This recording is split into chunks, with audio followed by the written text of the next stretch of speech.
Good morning. Good morning. Good morning. Good morning. One more time. One more time. Good morning. Good morning. Good morning. I am here this morning for a quick post workout assessment analysis. I just finished 20 minutes on the stair climber and I feel good. And prior to that, I did 20 minutes on my stationary bike at home. So right now, I'm at Gold's Gym right now, waiting on my first of two clients for the day. And I wanted to get here early enough to knock out some cardio. I wanted to get here, knock out some cardio. You know what? I didn't do what I normally do is set my phone to do not disturb. I was debating whether or not to go live or not. And now I'm kind of playing damage control right now. Let's see if I can put this on do not disturb on. Okay, hopefully. Okay, cool. We're on do not disturb. For a while I was going through some do not disturb issues, but they're all fixed right now. I think I had too many options open. But yes, cardio versus weights. I am team cardio before weights. Currently,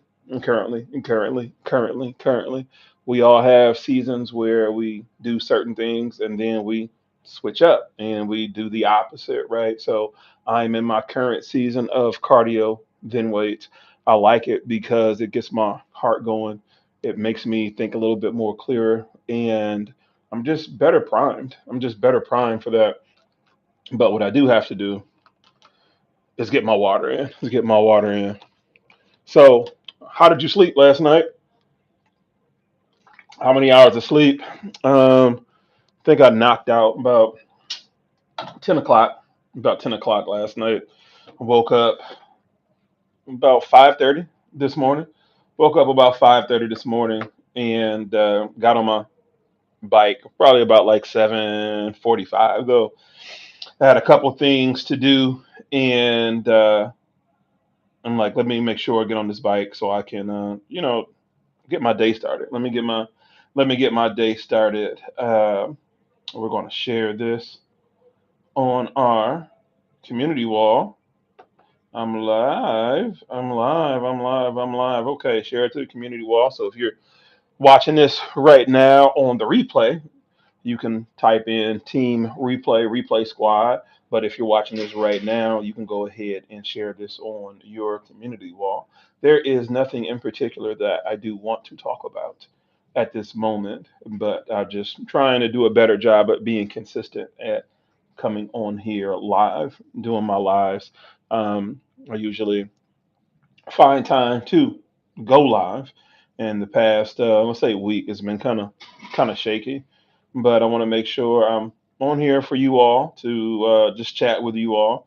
And this is a subscribers only mode, so only subscribers for more than an hour can chime in and chat because we're all about family. We're all about Success Fitness family and making sure that I talk to my subscribers first because YouTube is trying to distribute more and more videos.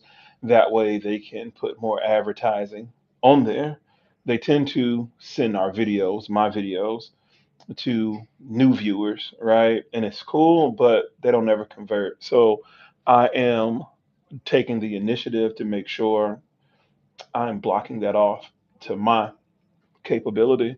And I'm chatting with you, my subscribers, those who want to be here, those who have chosen to be here, because I'm not sure, how often my content is coming up in your feed, right? And you have the option to like or comment, right? And I get that, but I just don't like my content really being shown to, let's say, more people who aren't subscribed, So it's like, what is the purpose of subscribing? Right?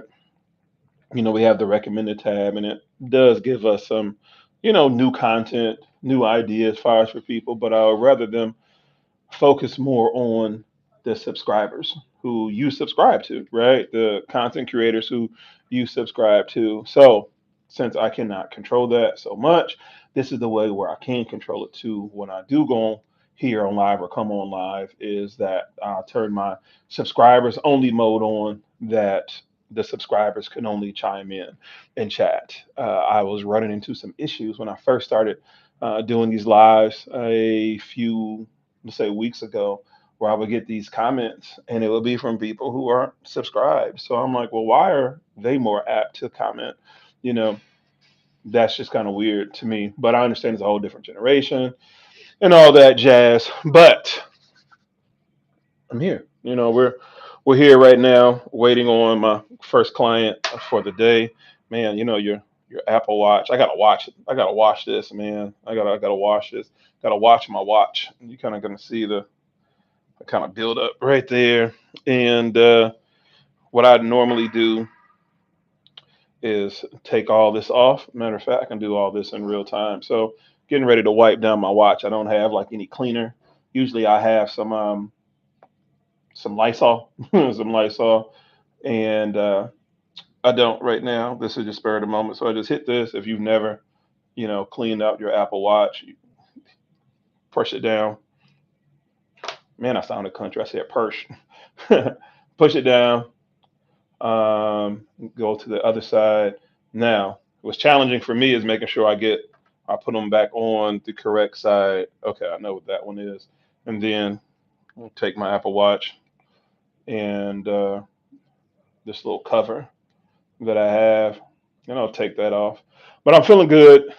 Altogether, I've done 40 minutes of cardio, 40 minutes of cardio, 40 minutes of steady state cardio. It wasn't gruesome or anything like that. You find a nice playlist, or hopefully the random shuffle function on your music will actually bless you. Don't you hate when it's the same songs repeated over and over and over again? Which is cool if that's what you're into, but it's like, okay, where's the songs that I added months ago? Why don't those ever pop up on my shuffle list? You know what I mean? But once again, it's all about control. Somebody's controlling this or whatever. But I'm very interested to see how and why the music will repeat the same songs over and over again. There's songs in my library. There's songs in my library that I have not heard. I totally forget about, that end up popping up one day, and I'm like, man, I forgot about that song. Why did that song ever come up? Weeks before, right? And I don't know. That's just random thought. And these are all my random thoughts post cardio. But I'm going to hit some rear delts today. When I train my clients, so hopefully he's in the mood for that too. And usually when I see my clients, the first thing I ask them is, how are they feeling? That way I get an assessment of what we're doing, because it's not about what I want to do, it's what they want to do and what they're capable of doing. You know what I mean? There's been plenty of times where I've had an idea to do a certain muscle group, certain exercise, or what may have you. And when I get their assessment, that muscle group is not treating them right that day. So then I'm left with two decisions: either walk away or walk right through it. And I ask them, I'm like, okay, on a scale of 1 to 5, 5 being the worst, where's the pain? Where's the discomfort? And depending on what that number is, that determines what we'll do. So now I got my Apple Watch, kind of wiped off. I'm gonna still clean it off later again tonight with some Lysol. I need to soak this thing, but go ahead and put this back on here, lock it in. Hopefully I get it right on the first time. Get the other side, lock this in. Okay, so let's see. I'll put this back on. But all jokes aside, today's going to be a rear delt focus and back. So pretty much the whole posterior part. Today, some rear delts. I did some cable rear delt flies last week, and they felt great. Now, with all exercises have variations. Um, and they can be subjective, right? That's one thing that you have to know when you are exercising is that there are some absolutes. There are some keyword some. Not everything are has absolutes.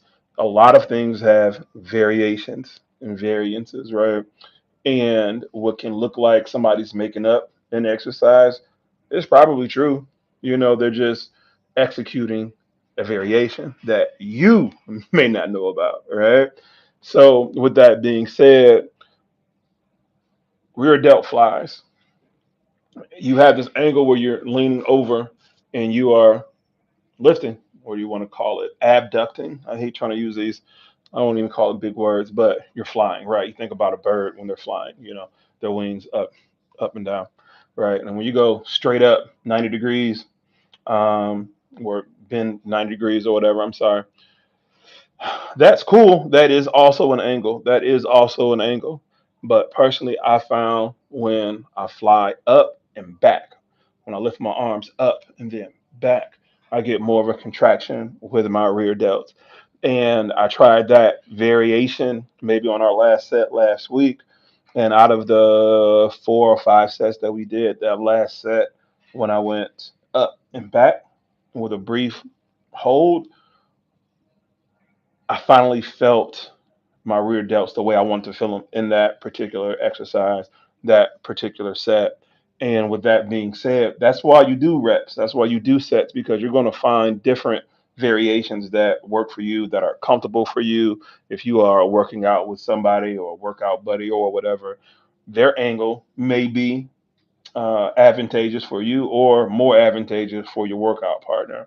But just don't be afraid to try something new. That is one thing that I am learning myself more so this year, is trying something new, trying something different without having to feel like I have to do the norm. Well, I have to do what everybody else is doing. It is cool to explore. It is cool to experiment, because once you experiment, it's a lesson learned. It's a lesson learned, like, all right, that worked or that did not work.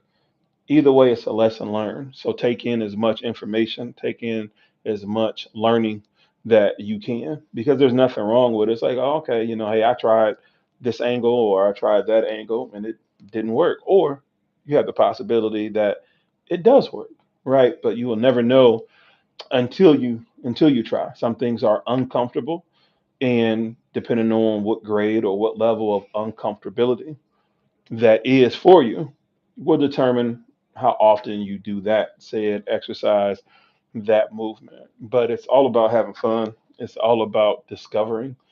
And when it comes to working out, when it comes to lifting weights, when it comes to exercising, you should challenge yourself. You should push yourself. If you are normally walking on the treadmill at 2.0 fire speed, and try 2.5.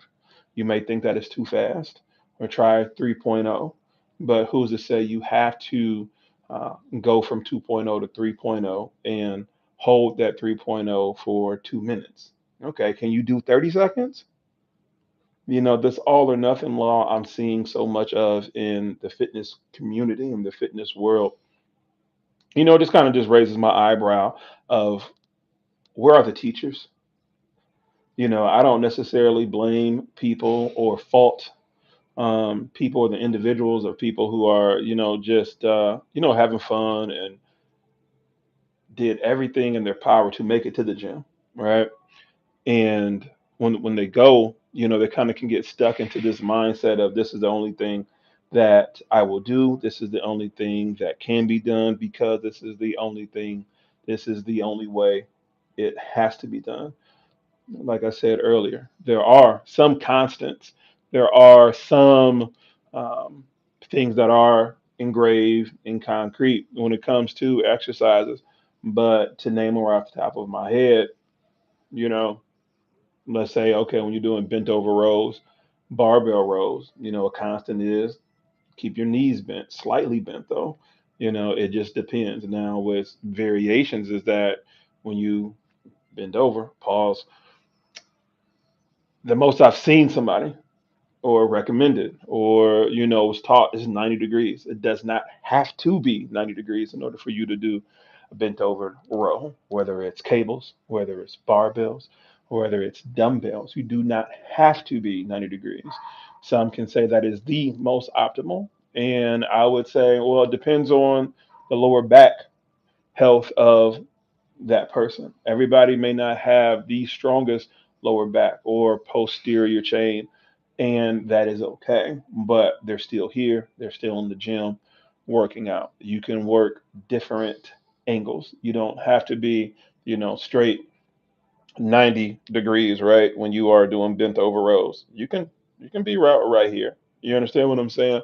And that's okay. So I just said all that to hopefully speak some life, speak some encouragement into you when you are working out, and you may not have a guide, you may not have a trainer, you may not have a workout partner that can give you some uh, helping points of, okay, this form or whatever. But at the same time, if you found your form, then you found your form, and somebody could possibly come up and try to correct you, which I'm totally against. I do not walk up to random people and tell them this is what you're doing wrong because I do not know their story. I don't know if they have an ankle injury or a lower back injury, or, this is comfortable for me. You don't know people's ailments, you don't know what people are going through. So it's better to ask. It is better to ask. That way you can learn what they're going through. You can learn their angle because you can learn something new. I've learned so much from asking people versus saying, "Oh, you're doing it wrong. You're doing it wrong." That notion that somebody is doing an exercise wrong, yes, there is that window of possibility. There is that window of possibility. Yes, there is a window of possibility that somebody could be doing an exercise wrong, but there's more of an assurance that you don't know why they're doing it because you did not ask. I'm just not a big fan of I'm right and you're wrong. I'm just not a big fan of that. I'm not a big fan of that without asking people. Just ask them, hey, may I ask what that angle is or what you're working on there? And they may tell you the reason why they're doing this exercise at a certain type of angle, even when it comes to like pull downs, right? You got overhand grip or you got underhand grip. And both of them work in tandem. Both of them can work with your back, but it's a different pull. When you have underhand grip when doing cable pull downs, seated cable pull downs, you have your biceps that can help, pull, right? If you are, let's say, or it depends on how in tune with your body you are. Not to say that you're supposed to directly use your biceps on underhand grip, they just assist you more. And that is a journey when you are trying to use your hands as hooks when you are doing any type of back workout, right? And it took me a while to understand that. And there may be different, let's say, muscle groups, maybe not primed or as primed to execute that movement or said movements, but that is also a learning. That is also learning. That's also a lesson learned because it'll tell you, hey, I need to work on my sister muscle, right? In this exercise, and for me, my forearms weren't as strong, maybe like 2 years ago until I just started working on my forearms a lot better. And the only way, far as for me to work on my forearms that worked for me was just constantly just gripping, working on my grip strength, working on my grip strength. I've had those, and I don't even know where mine is. I think when I switched cars a couple of years ago, it got lost in the sauce. The hand grippers, those are cool. They have other different exercises, equipment in the gym. I don't even know what those are called. I don't really care for that. But what's helped me is I say like reverse grip cable, bicep curls, like reverse grips, just cables. It doesn't have to be heavy. It's just the repetition. And when I'm talking about repetition, repetition is in the set, repetition in the overall frequency that you do that exercise or exercises in the week and in the month and months. You know, it just takes time. It's repetition. It's repetition. How do we learn? How were we conditioned to learn just as adults in our childhood? Repetition. We would go to school every day. Repetition. Same time. Repetition. Same time the class starts. Repetition. Same time the class ends. Repetition. The lessons that we learn is repetition.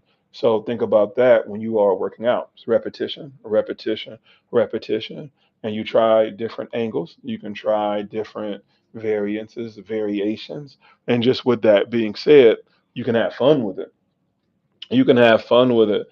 And, just with everything going on in the world where so much polarizing views and opinions on things, don't get caught up into that, or try not to let me not be so demanding. Just try to keep a level head and try to ask questions and try to seek out the truth for yourself. Don't just go with what everybody says. You find out for yourself. Even me, I'm just giving you my personal opinion. Nothing is fact other than just from my eyes, but you have to go through those experiences yourself, and I encourage you to do that. I encourage you to experiment. I encourage you to find out what works for you. Challenge yourself.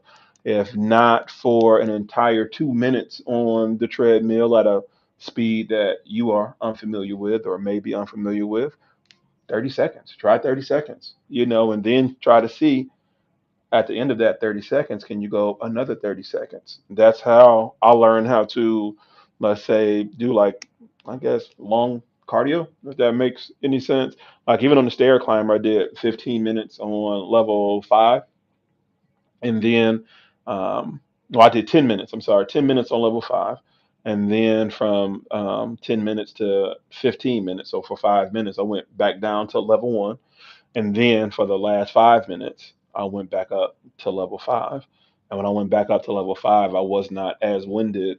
I had to catch my breath, and I wasn't like winded, winded, winded. I thought I was going to stop after 10 minutes. I had already did 20 minutes on the bike at home earlier, and I was just like, you know what? I'm already here. I don't have anything else to do. So let me just challenge myself to go an extra 5 minutes. And it's those things that will build character. It'll encourage you and say, you know what, I can do this. You can slow down. You can slow down, but try not to stop. Try not to give up. It's cool to slow down and get catch your breath and everything like that. That's kind of just with anything in life, going forward. So with that being said, I hope you have a great day.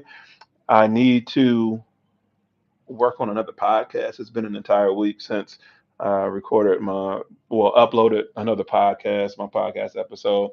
So, with that being said, if you haven't done it already, please visit my latest YouTube video and podcast. Well, I had two videos. I have how many reps did I bench press, and then I also had um, the top 10 fitness myths debunked. So my client is here. We're getting ready to get these rear delts and shoulders in. If you're watching this on replay, thank you, thank you, thank you. And connect with me through my link tree that's in the description. It'll lead you to my blog, my podcast, and also my email if you want to contact me for any further communications. But let's get to this workout. Hashtag more weight. Peace out.